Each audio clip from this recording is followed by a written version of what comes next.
উচ্ছেদ অভিযান এবাৰ PMAY বাসগৃহ বুলডোজাৰ লগাই ভাঙি দিয়া হল বিনামূলীয়া বাসগৃহ লাভ কৰিছিল উচ্ছেদিত আৰু হে বাসগৃহ ভাঙি দিয়া হল বুলডোজাৰ লগাই উচ্ছেদস্থলীত হাহাকাৰ পৰিস্থিতি সৃষ্টি হৈছে আমি লৈ আহিছো বিশেষ খবৰ পুনৰ ৰাজ্যৰ উচ্ছেদ অভিযান ৰাজ্যৰ বিভিন্ন প্ৰান্তত যেহেতু অবৈধ দখলকাৰীক উচ্ছেদ চলাই আহিছে প্ৰশাসনে আৰু এবাৰ পুনৰ উচ্ছেদ অভিযান PMAYৰ বাসগৃহত পৰিছে বুলডোজাৰৰ কোপ উচ্ছেদ কৰা হল চৰকাৰৰ বিনামূলীয়া বাসগৃহ সোনাপুৰতে উচ্ছেদ অভিযান সোনাপুৰৰ কচুতলিত উচ্ছেদক লৈ এক উত্তপ্ত পৰিস্থিতি সৃষ্টি হৈছে আজি ৰাতিপুৱাৰ ভাগৰে প্ৰায় প্ৰশাসনৰ বৃহৎ দল উপস্থিত হৈ উচ্ছেদ অভিযান আৰম্ভ কৰিছে সৰকাৰি মাটিত সন্দেহজনক অনুপ্ৰৱেশকাৰীয়ে নিৰ্মাণ কৰিছিল বাসগৃহ হে বাসগৃহ ভাঙি দিয়া হল এটা ৰাতিৰ ভিতৰতে গঢ়ি তুলিছিল বৃহৎ গাঁও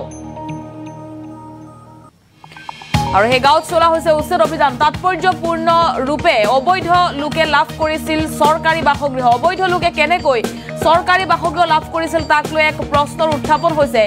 লাভ কৰিছিল বিনামূলীয়া সংযোগ সেৱা বিজুলী সেৱা লাভ কৰিছিল আৰু ৰাইজৰ তৎপৰতাতে সৰকাৰি বাসগৃহত বুলডোজাৰৰ কোপ পৰিছে প্ৰশাসনৰ বৃহৎ দল উপস্থিত হৈ উচ্ছেদ চলাইছে অবৈধ লোকলৈ PMAYৰ ঘৰ আবণ্টনক লৈ সন্দেহৰ আঙুলি PMAYৰ বাসগৃহত এবাৰ চলা হৈছে উচ্ছেদ অভিযান আৰু একে ৰাতিৰ ভিতৰতে এক গাঁও গঢ়ি উঠিছিল সেই গাঁৱত আজি ৰাতিপুৱাৰ ভাগৰে প্ৰায় বুলডোজাৰ চলোৱা হৈছে আমাৰ হাতত বিশ্ব আহি পৰিছে সোনাপুৰৰ এই উচ্ছেদ অভিযান আৰু ৰাজ্যৰ বিভিন্ন প্ৰান্তত সৰকাৰি ভূমিত অবৈধভাৱে দখল কৰা লোকক যেহেতু উচ্ছেদ চলাই আহিছে প্ৰশাসনে আৰু অবৈধ দখলকাৰীক হিমন্ত বিশ্ব শৰ্মা চৰকাৰে সকিয়নি প্ৰদান কৰি আহিছিল পূৰ্বৰে পৰা আৰু আজিৰ দিনটোতো উচ্ছেদ অভিযান চলোৱা হল সোনাপুৰৰ কচুতলিত উচ্ছেদক লৈ সৃষ্টি হৈছে উত্তপ্ত পৰিস্থিতি আৰু উচ্ছেদৰ দৃশ্য আমি আপোনালোকক দেখুৱাইছো PMAY বাসগৃহ ভাঙি দিয়া হল কিন্তু সন্দেহজনক লোকে কেনেকৈ সৰকাৰি আঁচনিৰ সুবিধা লাভ কৰিলে বা কেনেকৈ PMAYৰ বাসগৃহ লাভ কৰিলে তাক লৈ প্ৰশ্নৰ উত্থাপন হৈছে সৰকাৰি বিনামূলীয়া ঘৰ লাভ কৰিছিল লোকসকলে আৰু সেই বাসগৃহ ইতিমধ্যে ভাঙি দিয়া হল আৰু এটাকৈ এফালৰ পৰা ঘৰ ভাঙি দিয়া হল হাতুৰা লগাই বুলডোজাৰ লগাই এনেকৈ এফালৰ পৰা ঘৰ ভাঙি দিয়া হল আৰু তাৰ পাছতে আপোন ঘৰখন ভঙা দেখি কান্দোলত ভাগি পৰিছে উচ্ছেদিত মহিলাসকল আমি আপোনালোকক উচ্ছেদৰ দৃশ্য দেখুৱাইছো সোনাপুৰত পুনৰ উচ্ছেদ অভিযান প্ৰশাসনৰ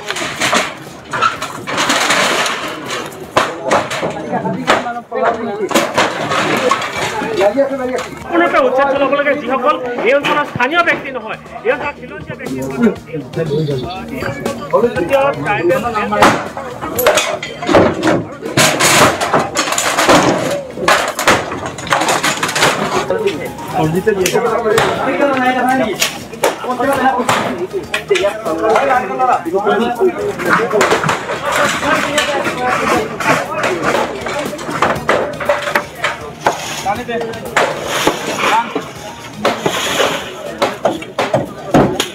আৰু PMAYৰ বাসগৃহত পৰিছে বুলডোজাৰৰ কোপ হাতৰাৰ কোপ উচ্ছেদ কৰা হল সৰকাৰি বিনামূলীয়া বাসগৃহ এবাৰ আৰু সোনাপুৰৰ কচুতলিত উচ্ছেদক লৈ উত্তপ্ত পৰিস্থিতি সৰকাৰি মাটিত সন্দেহজনক অনুপ্ৰৱেশকাৰীয়ে নিৰ্মাণ কৰিছিল বাসগৃহ আৰু হে বাসগৃহ এফালৰ পৰা ভাঙি দিয়া হল ইটোৰ পাছত আনটোকৈ বাসগৃহ ভাঙি দিয়া হল এটা ৰাতিৰ ভিতৰতে গঢ়ি তুলিছিল বৃহৎ গাঁও আৰু তাৎপৰ্যপূৰ্ণভাৱে অবৈধ লোকে লাভ কৰিছিল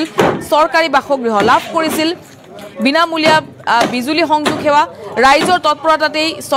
সৰকাৰি বাসগৃহত পৰিল বুলডোজাৰ আৰু অবৈধ লোকলৈ PMAYৰ ঘৰ আবণ্টনক লৈ সন্দেহৰ আঙুলি সৃষ্টি হৈছে প্ৰশ্ন উত্থাপন হৈছে কেনেকৈ অবৈধ লোকে চৰকাৰৰ আঁচনিৰ সুবিধা ল'ব পাৰিলে বা চৰকাৰি বিনামূলীয়া ঘৰ কেনেকৈ লাভ কৰিলে তাক লৈ উত্থাপন হৈছে প্ৰশ্নৰ এই মুহূৰ্তত আমাৰ হাতত মন্তব্য আহি পৰিছে মন্তব্য শুনক যোৱা পৰহি ৰাতি 4খন ট্ৰেক্টৰে কেইবাজনো সন্দেহজনক ব্যক্তিয়ে এই অঞ্চল প্ৰৱেশ কৰিব বিচাৰিছিল তাৰপিছত স্থানীয় ৰাইজে তেওঁলোক আটক কৰি আৰক্ষীক সমঝাই দিলে আৰু তাৰপিছত আমি যোৱাকালি সোনাপুৰক্ষী থানাত এজাহাৰ দাখিল কৰিলোঁ আৰু মুখ্যমন্ত্ৰী কাৰ্যালয়ত হয়তো আমি এই সমগ্ৰ বিষয়টো অৱগত কৰাৰ পিছত মুখ্যমন্ত্ৰী মহোদয়ে তাৎক্ষণিকভাৱে কালি বিয়লি ভাগত এই অঞ্চল উচ্ছেদ চলাবলৈ নিৰ্দেশ দিছিলে আজি দ্বিতীয় দিনৰ উচ্ছেদ অভিযান এই অঞ্চলটোত চলি আছে আমি মুখ্যমন্ত্ৰী মহোদয়ক ধন্যবাদ জ্ঞাপন কৰিছোঁ আৰু এই সমগ্ৰ অঞ্চলটো যিহেতু জনজাতীয় আৱেষ্টনীৰ অন্তৰ্গত গতিকে এই অঞ্চলটোত কেনেধৰণে এই সন্দেহজনক লোকসকলে চৰকাৰী ভূমি গ্ৰেজিং ৰিজাৰ্ভ বা ট্ৰাইবেল বেল্টত কেনেধৰণে তেওঁলোকে ঘৰ বনাবলৈ পাৰিলে এই বস্তুটো অত্যন্ত ৰহস্যজনক বিষয় গুৰুত্বপূৰ্ণ বিষয় আৰু মুখ্যমন্ত্ৰী মহোদয়ক এই সমগ্ৰ অঞ্চলটোত আমি উচ্ছেদ চলাই এই অঞ্চলটোৰ পৰা যিসমূহ সন্দেহজনক ব্যক্তি আছে তেওঁলোকক উচ্ছেদ চলাবলৈ আমি আহ্বান জনাইছোঁ মুখ্যমন্ত্ৰী মহোদয় এই তাৎক্ষণিক পদক্ষেপক আমি আদৰণি জনাইছোঁ আৰু এই সমগ্ৰ অঞ্চলটোত যদি আমি চাবলৈ যাওঁ যে আজিৰ পৰা 20-30 বছৰ আগৰ ভোটাৰ তালিকা আমি চালে এই অঞ্চলত 100 পৰা 150 পৰিয়াল আছিল আজি এই অঞ্চলটোত প্ৰায় 2,500 পৰিয়াল আছে বুলি আমি স্থানীয় লোকৰ পৰা জানিব পাৰিছোঁ গতিকে হঠাৎ এই 20টা বা 30টা বছৰত এই 2,500 পৰিয়াল ক'ৰ পৰা আহিল কেনেধৰণে এই পৰিয়ালসমূহ সৃষ্টি হ'ল বা ক'ৰ পৰা এই পৰিয়ালসমূহ ইয়ালৈ আহি ইয়াৰ জনগাঁথনিত ব্যাপক পৰিৱৰ্তন ঘটাইছে গতিকে এই সমগ্ৰ বিষয়টোৰ তদন্তৰ প্ৰয়োজনীয়তা আছে আৰু কেনেধৰণে এই অঞ্চলত এনেধৰণে এটাৰ পিছত এটা পৰিয়াল আহি এই অঞ্চলৰ বিভিন্ন অপৰাধমূলক ঘাটিত এই অঞ্চলটো পৰিণত কৰাইছে এই অঞ্চলটোৰ সেই সমগ্ৰ বিষয়টোৰ ওপৰত কিন্তু তদন্তৰ প্ৰয়োজনীয়তা আছে 19-20 বুলি কৈছে তো আমাৰতো ক্ৰাইটেৰিয়া মতে যিখিনি আমাক নথিপত্ৰ জমা দিব লাগে এই তেওঁ গোটেই নথিপত্ৰখিনি জমা দিছে ভোটাৰ আইডিৰ পৰা আদি কৰি গোটেই নথিপত্ৰখিনি জমা দিছে তো আমি সেই নথিপত্ৰৰ ওপৰত বেছ কৰিহে তেওঁ ঘৰটো দিয়া হৈছে